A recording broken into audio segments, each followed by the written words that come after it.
en la Universidad de Yale se está estudiando un papiro que dibuja América y que se asegura, por lo menos estos estudiosos universitarios, que estaba realizado 50 años del viaje precolombino. ¿Cómo es posible? Pues sí, que si quieres vamos a describir un poco lo que es este mapa. Sí, ¿qué es el mapa Vinland? Es un pergamino de piel de cabra que mide 27,8 por 41 centímetros y en él se muestra dibujada pues Europa, Asia, África. Que además, la gente no se entiende, perdóname Carmen, que no es el famoso mapa turco de Piri Reis, no. que mucha gente está preguntando es al 740 que... Es diferente. Y además también en ese mapa se muestra pues una tierra a la que ellos llaman Vinland, al otro lado del Atlántico, lo que hoy en día sería, Iker, alguna parte de América. Según algunos documentos, como la saga de Erik el Rojo o la saga de los groenlandeses, estas tierras fueron exploradas a comienzos del siglo XI por un vikingo llamado Leif Erikson, que era hijo del famoso Erik el Rojo, el más famoso vikingo de la historia. Tiene un texto en latín que está siendo analizado por los científicos y describe cómo Ericsson llegó a Vinland sobre el año 1000. Tú fíjate, año 1000. Casi 500 antes de que Colón pisara América. Este mapa llegó a la Universidad de Yale en 1957 y desde entonces se conserva allí en la Biblioteca de Libros Raros y Manuscritos Beinecke. Hay mucha controversia con el mapa, ya que los estudiosos están divididos. La química Jacqueline Olin, utilizando la técnica del carbono 14, asegura que se trata de la piel que databa del año 1434 y con motivo de la exposición que se iba a realizar sobre los vikingos en la institución Smithsonian de Washington se llevó a cabo más análisis sobre este mapa. De ello se hizo cargo el doctor Douglas MacNaughton, quien afirmó que solo el pergamino era auténtico, pero no el dibujo, ya que la tinta con la que está hecho contiene dióxido de titanio, llamada anatasa, y que no era conocida hasta ya el siglo XX, hasta 1920. Ahora se han hecho nuevos análisis con espectrografía Raman, en la que han observado que hay dos tintas diferentes, una negra de carbono y otra amarilla, que es la que contiene el titanio. Con ello, Jacqueline Olin dice que este mapa sigue siendo verdadero y que en realidad pertenece como dato el carbono 14 a 1434. O sea que esta química de la Universidad de Yale dice que tanto el pergamino como la tinta, que era lo que se tenía en duda hasta ahora, ambos son de antes de Colón, 1434. Efectivamente. Y que en el texto ese que tiene en latín, además relatan cómo Leif Erikson llegó en el año 1000 a América. Yo me he quedado también asombrado porque catedráticos de historia nos van a contar hoy pues que está científicamente demostrado, no es una teoría, que algunas barcazas vikingas llegaron vía Groenlandia en el año 1000 a las tierras americanas. Hoy va a ser un programa de esos duros para los que se autodenominan escépticos, que siempre critican estos temas, se han ¿no? encontrado instrumentos y algunas casas, algunas cabañas que datan también de esa época, Iker, y que pertenecerían a los vikingos. Decía que los escépticos van a estar hoy ante una prueba de esas en las que se demuestra que gente de absoluto prestigio, por supuesto, que da paso libre al misterio. Hoy vamos a tener ejemplos francamente asombrosos. Hablaba de la firma de Colón, ¿verdad? Esa firma a modo de código extraño. Nos la va a intentar explicar Sebastián Vázquez, editor, escritor y persona que ha seguido muy de cerca el lado oculto, la cara oscura, que íbamos a ampliar, sobre la que vamos a arrojar luz, de don Cristóbal Colón. Pidió a sus descendientes que siguieran utilizándola, Entonces era una especie de X, donde arriba habían unas iniciales separadas por puntos. Es una firma que está hoy todavía sin descifrar, pero ya incluso en el propio nombre de Cristóbal, suponiendo que él se llamara así, es decir, que él no hubiese cambiado su propio nombre, si recordamos en la tradición cristiana, Cristóbal es aquel gigante que sobre sus hombros coge a esos viajeros para cruzar unas aguas y cruza al niño Jesús, el famoso milagro de Cristóbal. Es decir, es muy curioso que este personaje que realmente lleva al cristianismo, lleva al Cristo desde un lado a otro del océano, tiene el mismo nombre mítico que en la tradición cristiana, de ese personaje gigantesco que hacía también ese periplo. Hay muchos que hablan incluso que detrás de todo ello había una especie de contenido de ceremonia mágica. Ceremonia mágica. buena palabra para, bueno, servir de guía en un viaje especial, en un viaje transoceánico a nivel de ondas de radio como el que vamos a hacer hoy. En esa revista de historia, Alfonso Enseñat de Villalonga, erudito sobre el asunto de Colón, hablaba de últimos descubrimientos de hace 2 años. Parece ser que don Cristóbal Colón, ese aspecto pacífico, fue corsario que participó en ciertas revueltas a favor, esto sí está comprobado, de la Armada genovesa, e incluso se presupone en su vida en la zona de Madeira, Islas Portuguesas, y también que ejerció de profesor de religión y que tenía una obsesión con la orden templaria. Quizá esto lo retomemos luego. Obsesión con aquellos caballeros de Cristo cuya tradición decía que sí habían viajado a América, que habían conseguido plata en América. Los monjes guerreros, los templarios, todavía no hemos hablado de ellos en Milenio 3 y cumplimos el domingo 150 programas. Pero si hay una historia que nos ha desbordado, que vamos a empezar con ella la segunda hora, apasionante, es la del prenauta. Una figura inquietante que incluso algunos le han arrojado nombres y apellidos. ¿Cómo que un prenauta? ¿Un viajero antes de Colón? ¿Castellano? ¿Español? Sí, efectivamente. Si nos remontamos a viejas crónicas, por ejemplo del célebre inca Garcilaso de la Vega, en el tomo 1 de sus comentarios reales, en el capítulo 3, él pone un epígrafe que dice cómo se descubrió el Nuevo Mundo. Y habla, y no os voy a leer textualmente porque está hecho en un castellano que sería dificilísimo para mí y para vosotros, dice, cerca del año 1484, un piloto, así empieza, natural de la villa de Huelva, en el condado de Niebla, llamado Alonso Sánchez de Huelva, tenía un navío pequeño con el cual contrataba por mar y llevaba de España a las Canarias algunas mercaderías. Ahí empieza una historia densísima que ha sido crónica copiada de unos a otros historiadores, dada por cierta, y que nos habla de una figura, el prenauta, Alonso Sánchez de Huelva. Y yo os voy a dejar, ahora mismo viene Katia Rocha con todos los mensajes, pero os voy a dejar con las ganas para la segunda hora. Una escena, ¿os parece? Un hombre lleno de pupas, de pústulas, un hombre enfermo que se tambalea llegando a una playa en una especie de barcaza destruida. Apenas puede hablar, y tiene la suerte o la desgracia, quién sabe, de llegar justo a la isla de Porto Santo. Está delirando, febril, y Colón lo acoge en su casa. Y entonces empieza a contar una historia extraordinaria. Y parece ser que Colón tomó prestado, le arrebató, o simplemente aquel prenauta se lo dio, un plano. A partir de ese momento, en 1484, empieza Colón a plantear a los reyes la posibilidad de un viaje que antes había sido imposible. Os prometo que en esta segunda hora vamos a intentar descubrir quién fue ese personaje olvidado de la historia, Alonso Sánchez de Huelva, el hombre que viajó a América antes de Colón.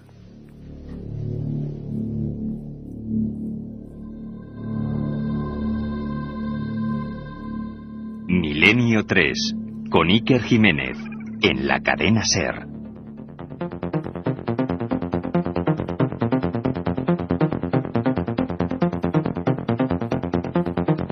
Katia Rocha, ¿qué me comentabas a través de la nave del misterio? Pues que se nos ha bloqueado parte del sistema, pero vamos, ya lo tenemos controlado, sobre todo el recuento de mensajes, porque parece ser que el tema, como dice Javi de Almería, me gustan los temas de misterio que se mezclan con la historia, porque es que la historia también es un misterio. Bueno, qué bonita reflexión. Estoy muy de acuerdo con él. Por ejemplo, hay muchos oyentes que se preguntan saber dónde está enterrado Colón, como es el caso de Mónica Fernández de Asturias. ¿Dónde está enterrado Colón? ¿En España o en Santo Domingo? ¿Hay otros posibles sepulcros? Dicen que hay algún otro posible sepulcro, que se rinde culto a ese sepulcro y que aparentemente no hay muchas pruebas rotundas al respecto. La partida la gana en Santo Domingo, donde muchos americanos siguen rindiendo culto a los huesos y restos, y luego la famosa polémica de la que informamos en su día de Sevilla. Los compañeros de Radio Sevilla en su día nos informaron del ADN, ¿no? Además, pues el resultado de esos análisis de ADN que estaban realizando. Que parecía que estaban claros que eran los restos de Colón. Lo que es cierto es que los últimos años de Colón, también vamos a bucear en ellos, están envueltos de bruma, de polémica. Dicen que murió arruinado, todo un virrey de la mar Oceana, virrey de todas las reinos y tierras que se descubriesen, y que cobraba un 10% supuestamente, de todas las riquezas, murió arruinado y demente en Valladolid. Mira, Alex Martos de Barcelona nos dice: tengo entendido que cuando llegó Colón a América había tribus que ya sabían de la palabra de Dios. ¿Era verdad? Era verdad y apasionante asunto. ¿Por qué? Porque vamos a hablar, y que estén todos muy atentos, de otra de las teorías de historiadores auténticos, que es que cuando llega Colón, Katia, ni más ni menos, se encuentran hombres blancos. Hombres blancos, entre aquellas personas mulatas, evidentemente, hombres blancos que no sabían cuál era su procedencia. Se hablan de los primeros descendientes, de los primeros pueblos, algunos hablan de monjes irlandeses, que se mezclaron en mestizaje con aquella gente. Rafa de Barcelona dice: creo que Colón quiso crear confusión porque sabía que él no era él. Yo creo en la teoría vikinga. Teoría vikinga. Es que, os repito, yo me he quedado alucinado. Vamos a tener a catedráticos que nos van a hablar de los últimos datos. Esto va a dar, este programa sobre Colón y otros descubridores, seguro que nos va a dar origen a otro programa sobre viajes en la antigüedad, viajes transoceánicos. Sería larguísimo hablaros de templarios, de egipcios, de chinos sí lo vamos a hacer porque hay descubrimientos asombrosos, pero parece ser que hubo gente antes de Colón, mucho antes. Y que, bueno, algunos, como los templarios, dicen que hicieron que aquella gente se postrase ante la cruz cristiana. Una de las teorías apasionantes. Pablo de Castro Urdiales nos pregunta que qué le podemos decir sobre los restos del hermano de Colón que iban a ser analizados. Bueno, pues sobre eso están preparando nuestros compañeros de Radio Sevilla todo un informe y probablemente en la madrugada del domingo, la siguiente semana, tengamos datos muy concretos. Bueno, también otro oyente, Paulino de Vigo, nos dice: trabajo de noche, espero impaciente los fines de semana para escuchar nuevos y ocultos sorprendentes temas. Creo también la teoría vikinga de Colón. Fíjate qué curioso, Katia. Pero ¿cómo los oyentes conocen estas teorías? Es impresionante. Y además gente en el buen sentido de toda la condición, ¿no? Isa nos hablaba también de ese prenauta, que era un marinero moribundo, que sí era cierto que un marinero moribundo llegó hasta Colón. Yo os puedo decir que me he enamorado de la historia que vamos a contar después, de ese marinero. Te has obsesionado. Sí. Tú me conoces bien. Bueno, hay un oyente que dice que si en la película, no, en el documental de JJ Benítez, ¿sí?, que si tú haces el personaje de Colón, que te pareces un montón, Mónica de Barcelona, me parece que lo he leído, no me acuerdo bien su nombre. Mira, ¿no ves? Eso no está mal, porque claro, sí, parece un Colón un poco extraño ahí. Sí, en un mensaje. Pues sí, no sé he hecho horas extras. Como actor.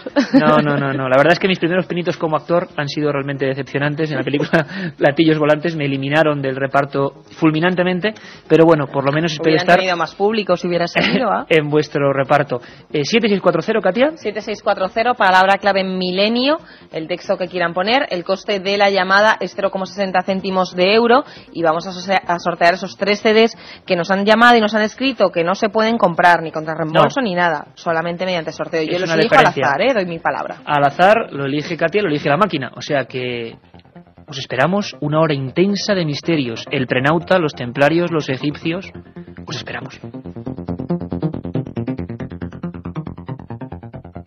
1937. 200 personas mueren trágicamente en el santuario de la Virgen de la Cabeza. 1971 aparece el fenómeno de las caras de Belmez. 2003. ¿Qué relación existe entre estos dos episodios? Descúbralo en Tumbas sin nombre. Un apasionante libro de Iker Jiménez y Luis Mariano Fernández. Una tragedia, un misterio, una investigación. Editado por Editorial Edad. 2:07 de la madrugada. Lo decíamos al iniciar. Quizá uno de los grandes misterios de la historia, del paso de la Edad Media a la Edad Moderna, es la insólita tozudez, la insólita seguridad de un hombre que nadie sabía muy bien quién era, pero que consigue hacerse con la amistad de Isabel la Católica, la reina más importante del planeta en aquel momento, y consigue venderle, entre comillas, un proyecto que parecía digno de un loco.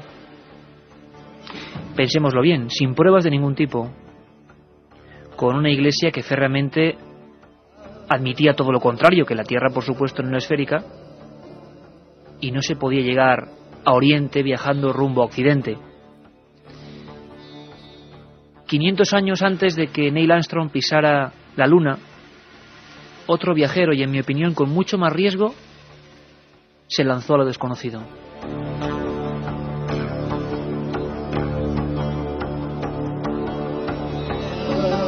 Hablan de un hombre frío, ambicioso. Cada historiador en este aspecto es un mundo. Pero parece que había una carta, un as en la manga de Cristóbal Colón. Un suceso extraño que ocurrió cuando él vivía en la isla de Porto Santo, en Madeira. ¿Sería verdad la leyenda del protonauta? ¿Del piloto anónimo? que le reveló un secreto? ¿O Colón ya manejaba planos, mapas, cálculos, conocimientos de culturas anteriores que parece que llegaron a América? Es imposible, así a bote pronto, que la corte española le firmase en lo que se llaman capitulaciones de Santa Fe tal cantidad de privilegios a un hombre que ni siquiera era un noble. Tenedlo en cuenta, le hicieron virrey de las nuevas tierras, de todo un mundo que supuestamente se iba a descubrir. E incluso le hicieron almirante de la mar Océana, título que en un principio iba a ser hereditario, que iba a ser para toda su familia, por tiempo, por supuesto, ilimitado. Hasta ese momento, todas las prebendas, todos los pagos a los descubridores eran después de descubrirse algo. Y era un viaje imposible, por lo tanto, ¿cómo se tenía esa seguridad? Hay documentos, lo dicen historiadores y americanistas famosos como Juan Manzano y Manzano, que casi con lupa han mirado esos documentos y se han encontrado con detalles sustanciosos. Detalles que dicen, por ejemplo, que en virtud de lo ya descubierto por don Cristóbal Colón, dicen que Colón tenía grandes amistades con los frailes de la Rábida en Huelva y que a ellos sí les enseñó un secreto. Qué curioso, ¿verdad? Huelva, no otro sitio.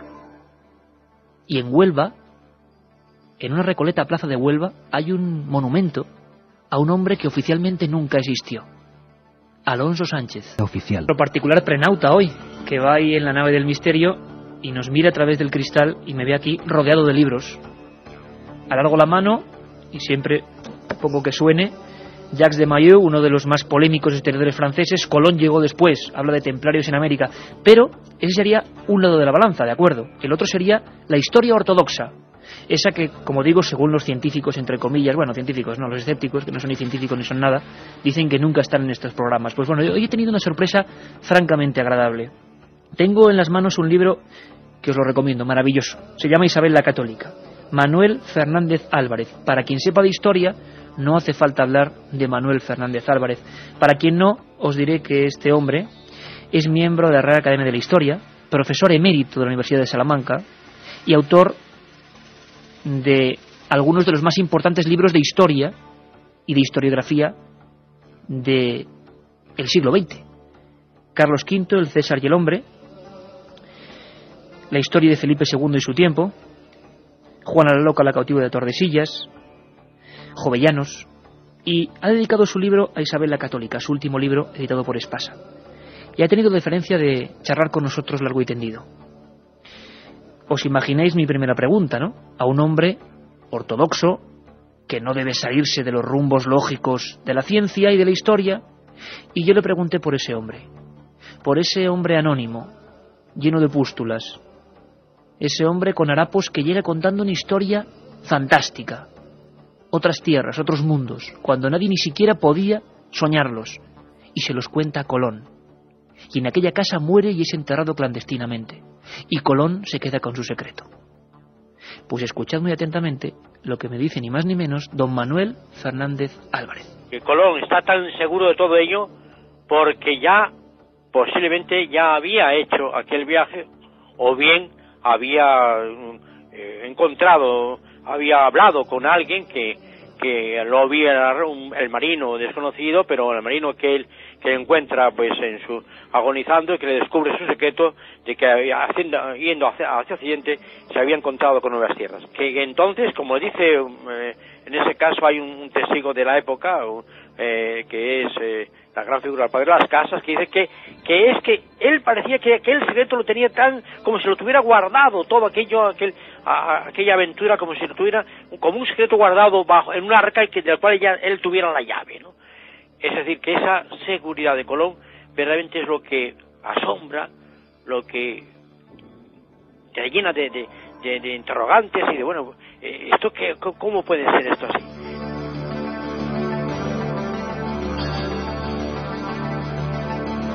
Pues no nos extraña nada que don Manuel Fernández Álvarez, aparte de historiador completamente ortodoxo, sea un bestseller en ventas por eso, por su apertura de miras y por la expresividad y vivir con pasión estas cosas y comprender que hay lagunas grandísimas allí donde otros rechazan todo. Imagino que los exploradores de verdad pues investigan. Incluso don Manuel Fernández Álvarez iba más allá y me decía que había algunas teorías, hablamos de los principales cronistas de Indias, modernos y antiguos, Juan y Manzano, o Bartolomé de las Casas, o el Inca Garcilaso de la Vega. Muy poquitos años después del descubrimiento se hablaba ya de la aparición del prenauta, ese hombre enfermo, ese hombre delirante, que dio los secretos exactos de navegación a Cristóbal Colón. Pero es que don Manuel Fernández Álvarez insistía en otra teoría, una que va más allá, que el propio prenauta fuera Cristóbal Colón. Es decir, que llegase a Madeira después de un viaje previo. No olvidemos que era un gran marinero y que las corrientes habían traído a aquellas tierras de Madeira muchas veces, igual que a Canarias, trozos de árboles desconocidos. ¿De dónde venían? Hay una teoría sorprendente, es esta. Por lo tanto, aquí sí que parece que había una prueba indirecta de que Colón, para estar tan seguro, es que lo tenía como muy cierto. ¿Y por qué podía tenerlo como muy cierto? Porque él tenía una prueba segura, indiscutible. Y esa prueba segura e indiscutible podía ser efectivamente que él, en uno de sus viajes, que tantos que hizo en aquellos años anteriores al 92, al año 85 que vino a España, en ese periodo anterior, él hubiera llegado a las Indias Occidentales. Hoy estamos arrojando la luz del conocimiento y de la radio sobre unas figuras que se han diluido. Algunos, como decíamos, le ponen nombre al prenauta, Alonso Sánchez de Huelva. Ese hombre, ese mercader, que con otros 20 más o menos, sobre todo vizcaínos, habían ido a las Canarias. Y una extraña tromba, una extraña corriente, les llevó durante más de un mes, mar tenebroso adentro.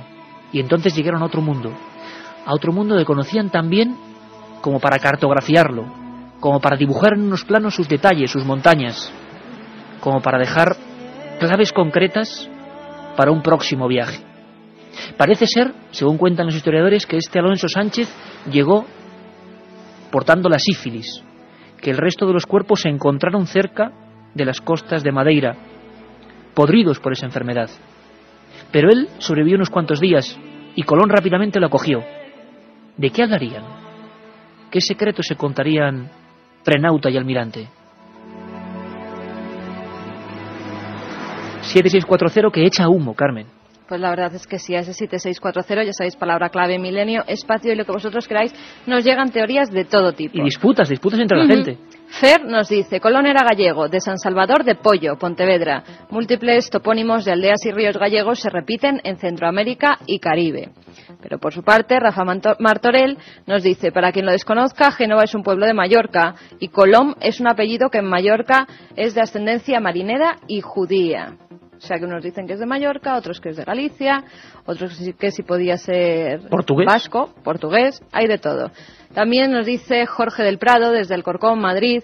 Hace años estuve en Estados Unidos y el profesor que nos daba historia nos enseñó que Leif Erikson llegó mucho antes que Colón. Fíjate, hasta profesores de historia estadounidenses también incluyen esas teorías. El turno de noche del Hotel Jardines de Tenerife os saluda. Me llamo Nacho. ¿Qué hay de cierto de que los chinos llegaron antes a América? Bueno, pues al amigo Nacho, un saludo para todos los amigos de Canarias. Turno de noche que están trabajando. Claro que sí, como todos los que están ahora mismo haciendo sus obligaciones laborales, pues hay que decirle que se espere un poquito porque tenemos documentos de última hora alucinantes sobre la flota maravillosa de chinos que supuestamente, Carmen, la fecha de ese viaje de China 1421. O sea, sería 71 años antes de Colón. O sea, los enigmas se juntan, se multiplican. Aquel viaje de Colón se inicia. Tampoco sabemos cuáles fueron las conversaciones, pero en esos documentos parece ser que está tan seguro Colón que aunque en un principio los reyes dicen ¿cómo osa este hombre que ni siquiera es noble compararse a los almirantes de Castilla? Quería ser almirante de la mar Océana. Y le dicen que no. Pero Colón vuelve meses después y le dicen que sí. Y le firman esas capitulaciones con todos los privilegios, unos privilegios como nunca nadie en la historia había otorgado a otro ser humano. ¿Qué prueba había? ¿Alguien puede creerse que solo era la mente, el deseo, el anhelo, o había algo más, algo físico, algo quizá donado por el prenauta? Cierto o no la existencia del prenauta, lo cierto es que aquella embarcación se mete en el mar tenebroso y madre mía, solo hay que ver los mapas de la época, con figuras monstruosas, peces con cabezas de hombre, ballenas con varias hileras de dientes, seres imaginarios que aparecieron en un mundo que era mucho más profundo y lejano que hoy es el espacio para nosotros, mucho más. incomparablemente más. Y sin embargo Colón y aquellos hombres se meten en la aventura. Era tan descabellada la idea que hubo que meter a 4 reclusos, a 4 hombres de la cárcel, entre los marineros, entre los famosos Juan de la Cosa, Rodrigo de Triana. No parece que había muchas esperanzas, no solo de llegar a un mundo desconocido, sino de volver. Pero, ¿qué clase de datos manejaba ese marinero? ¿Cómo sabía la ida y la vuelta? Aquel viaje en un momento dado se convirtió en un infierno. Y entonces cuentan los cronistas de aquellas naves, de aquellas 3 carabelas, aquellas 3 cáscaras de nuez en mitad de la nada, cuentan que empezaron a pasar cosas extrañas, que Colón hablaba de profecías, que Colón escribía extraños dígitos, y que Colón de vez en cuando sacaba su mal genio, su mal humor, cuando todo estaba perdido. Hubo varias rebeliones. La genial e increíble película 1492 de Ridley Scott, protagonizada por ese genio Gerard Depardieu, recreaba así la escena, la primera rebelión a bordo en mitad del mar tenebroso. Dios no quiere que crucemos este océano. Este viaje está maldito. Lo hicimos por avaricia. Dios nos ha abandonado. El viaje está maldito. Escuchadme. Todo aquel que hace algo por primera vez tiene miedo. Pero los que venzan sus temores recibirán su justa recompensa. No sé si el deseo de Dios es que crucemos este océano, pero estoy seguro de que sois vosotros los que llenáis de miedo vuestros corazones. En tiempos venideros se hablará del valor de los primeros hombres que cruzaron este océano y regresaron. Y entonces vosotros podréis decir a todo el mundo: yo estuve en la Pinta, yo estuve en la Niña y en la Santa María. Este jubón para el primer hombre que divise tierra y 10.000 maravedices al año de por vida. Quiero un hombre en el Palo Mayor día y noche.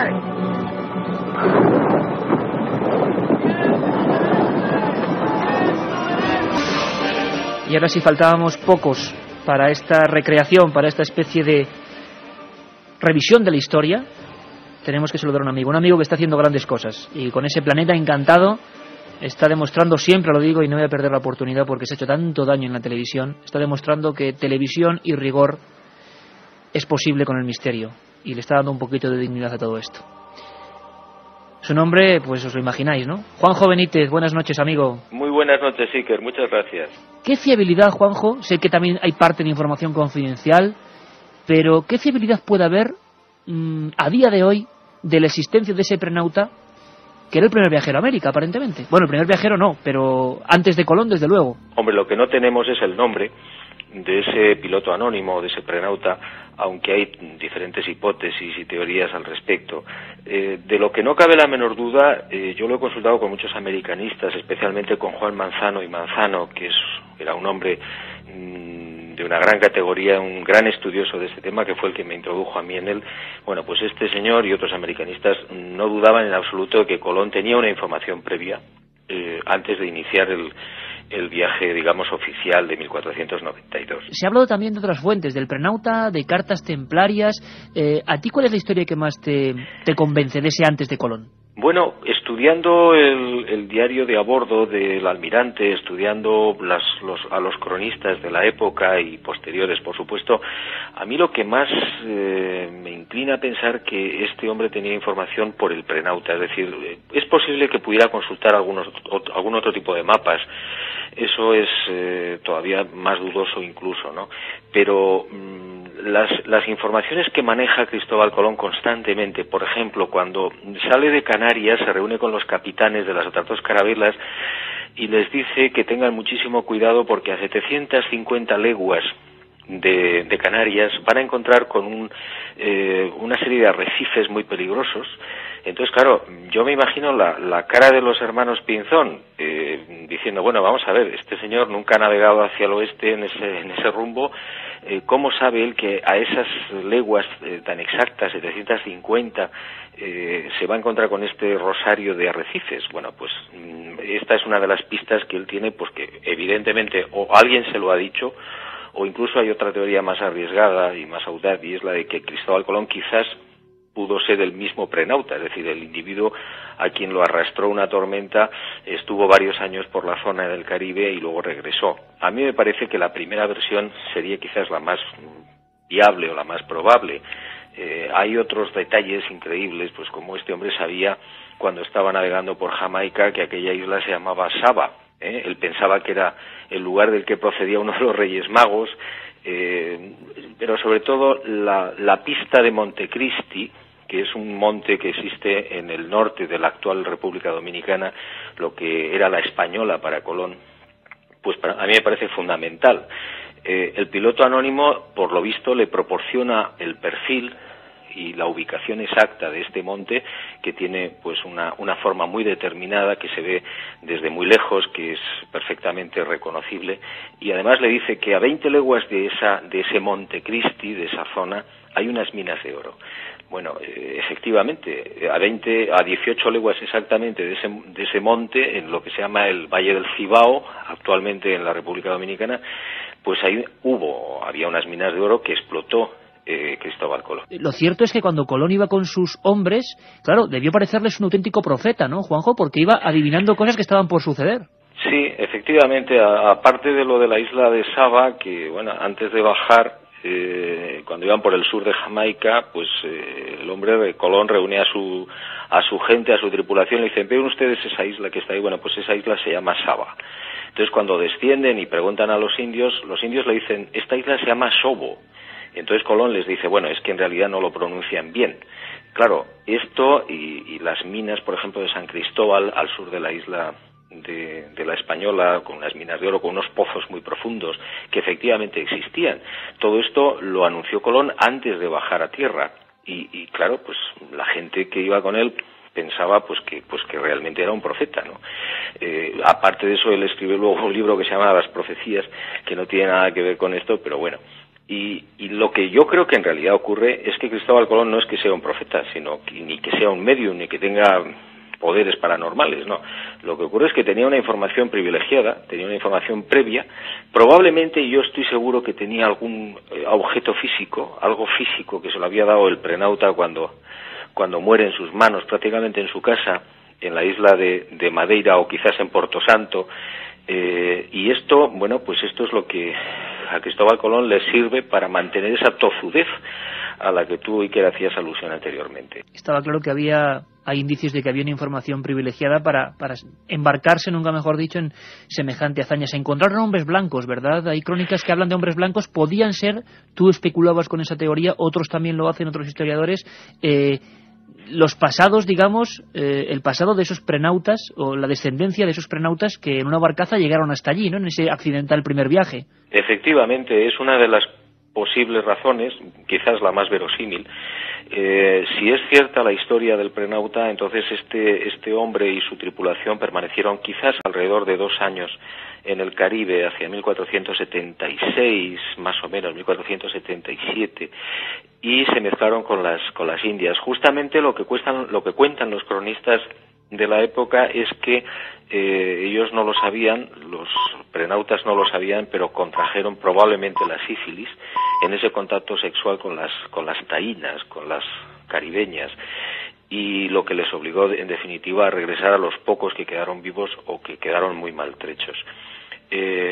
Bueno, pues en esa unión con las taínas o con estas bellezas taínas probablemente nacieron mestizos y probablemente nacieron blancos. Esto es lo que se encontró Colón, lo que se encontró la expedición de Colón y lo que se encontraron otras expediciones posteriores en diferentes islas. Juanjo, y lo que es muy difícil de comprender, y ya por último, es que un hombre que cambió el concepto del mundo, del universo, de la realidad casi, que dio paso a una nueva era completamente distinta. ¿Cómo murió Cristóbal Colón? Hay como una gran bruma en torno a sus últimos años, ¿no? Pues Colón murió probablemente en la más absoluta ruina o muy empobrecido. Yo no sé si olvidado del todo, pero muy olvidado. Y como consecuencia seguramente de su gran ambición. Hay una imagen, creo yo, muy equivocada, o por lo menos la imagen oficial del descubrimiento respecto a Colón. Nos han dicho que Colón fue el hombre, pues que tenía un ideal, que quería descubrir nuevas tierras, etcétera. Todo eso probablemente sí fue cierto, pero digamos que en un segundo o en un tercer plano. Lo que verdaderamente le interesaba a Colón era el oro y las riquezas. Y eso lo demostró a lo largo de toda su vida. Yo creo que uno de los días más amargos precisamente de Colón fue el día del descubrimiento, porque aquel 12 de octubre, cuando él llega a Guanajaní, él se da cuenta de que no es la isla que le había pintado o que le había indicado el prenauta, sino que es una pequeña isla que no tiene nada de particular. Y bueno, la prueba es que inmediatamente se hace amigo de los indios, los embarca en sus naves y trata de buscar como sea esa isla con ese perfil de ese Monte Cristi, de ese monte que a 18 o 20 leguas tiene esas minas de oro extraordinarias. Bueno, pues al final todo esto lo que ocurre es que el destino pasó la factura y los reyes católicos y bueno, los españoles se dieron cuenta de que este hombre... pues bueno, lo único que le interesaba era ganar dinero, tener posesiones, ser el almirante, ser el virrey, y lo demás no contaba. Y al final pues lo encadenaron y lo devolvieron a España. Y murió en Valladolid, pues eso, probablemente en la más absoluta ruina, con un grado importante quizás de demencia y de locura, y sobre todo muy solo. Apasionante, el lado oscuro, el secreto de Colón. Juanjo, como siempre, pues un placer repasar contigo, dar unas pinceladas a menudo personaje y menuda hazaña que ahora quizá vemos con otros ojos. Un abrazo muy fuerte. Muchas gracias. Por ejemplo, fecha de la muerte y en qué condiciones, según los historiadores, acabó su vida Colón. Pues sí, como bien decía Juanjo, Colón, después de pasar unos meses en Sevilla, se traslada a Valladolid, y en esta ciudad pobre y casi olvidado, además de arruinado, murió el 20 de mayo, según dicen los historiadores, del año 1506, después de haber recibido los santos sacramentos. Sí. Y él mismo dijo: Dios me encomienda a ti, Señor me encomienda a ti. Rindió cuentas a la parca y murió demente, y apenas dicen que sin ropa. La otra realidad. Milenio 3. En la SER. Ya viene Katia Rocha aquí con un arsenal de páginas de mensajes y claro, se junta los revista de historia para seleccionarlos, hoy está el estudio 1 de la cadena SER en penumbra, pero lleno de papeles, de libros. Yo creo que la vez que más libros abiertos, entreabiertos, semirrotos hemos tenido aquí en la mesa. Katia, cuéntanos, 7640, ¿no? Bueno, en primer lugar, un guiño y un saludo a todos esos estudiantes de periodismo que nos escriben. Dice un chico de 21 años que está estudiando periodismo y me gustaría llegar a ser como vosotros. Bueno, no sé si eso, pero bueno, por lo menos. No sé si es una eso, que sea un gran periodista. No. Así un montón de oyentes, otra chica que prepara un examen de historia, una profesora que quiere utilizar los datos del programa para sus clases de historia y uno que he seleccionado que te va a gustar a ti mucho y que se llama Javier de Zaragoza. Dice: soy historiador y en la facultad doy 2 horas de historia de América, dedico 2 horas de historia de América a los secretos de Colón y al prenauta. No todos somos ortodoxos. Qué bien. Oye, qué alegría. Es más, tienes el teléfono ahí, porque cada vez que envían un mensaje, pues me gustaría mucho hablar con él, porque me he entusiasmado con esta historia. Ojalá hubiera muchos profesores así que no nos contaran solo lo que está escrito en algunos libros. Un saludo a todos los profesores y a toda esa gente, Katia, como decías, de facultades de periodismo que han venido incluso ya en estas fechas a entrevistarnos, ¿no?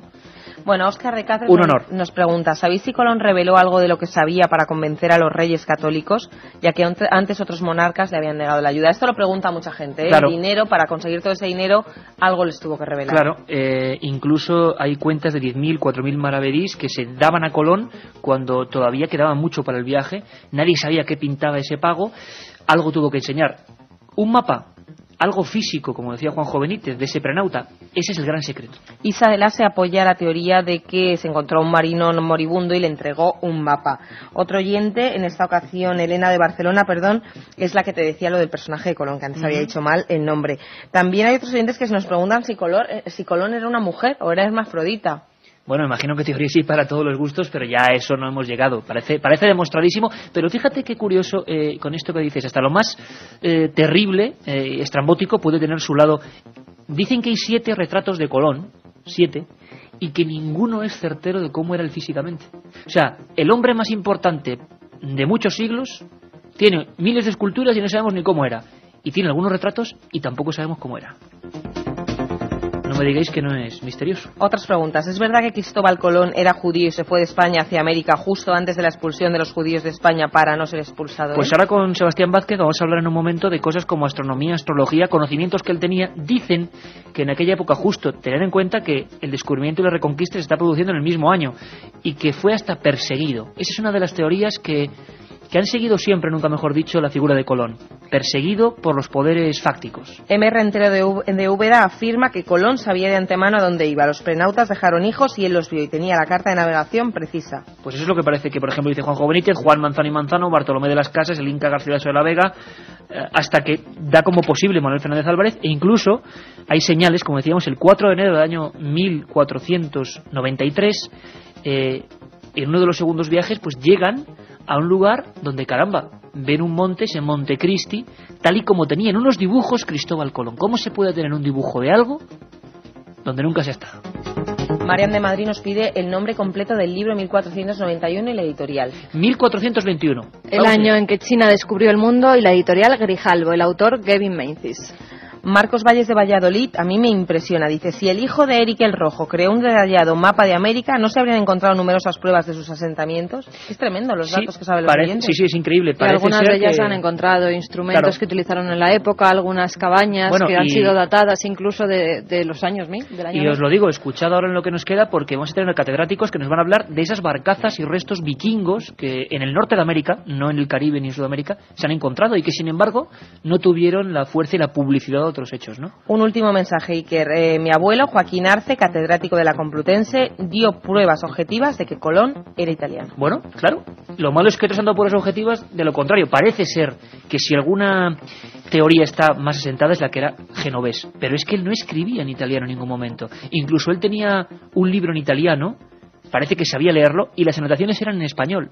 Se le olvidó el italiano, no quería... Como estaba oculto, que parece la sombra de este hombre, no quería que supiéramos de dónde era. ¿Por qué? Ni el día de su nacimiento. ¿Por qué? Parece que eran normas concretas a sus herederos. Zengé era uno de estos eunucos, y cuando Zudí se proclamó nuevo emperador fue nombrado comandante jefe de una de las mayores flotas del mundo.